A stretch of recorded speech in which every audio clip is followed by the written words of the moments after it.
Well, thank you for staying with us on the news at 1. Let's turn our attention to Katsina State, where the government has inaugurated a special task force to ensure compliance with measures to ensure food security.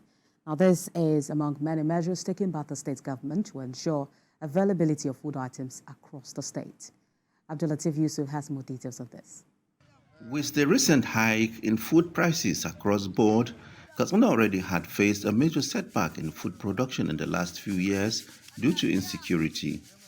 Before now, farmers in the state cultivated over 1.60 million hectares of land to produce assorted grains for domestic use and supply to other markets in the country and beyond.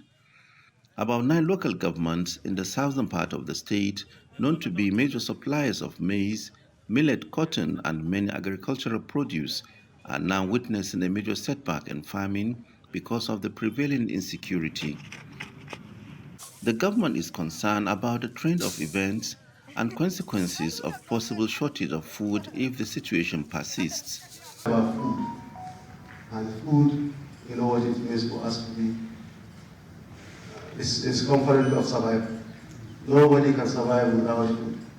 And therefore, the rate at which the prices are going up, certainly the government has responsibility in coming in to address this issue. The sudden hike in food items is a reality many families are still struggling to cope with. At present, a measure of maize, millet, and some grains cost about 1,500 naira as against their usual price of 700 naira each.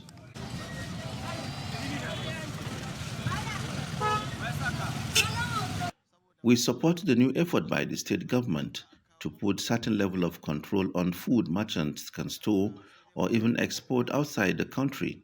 Otherwise, there will be problem like what is happening in other parts of the country.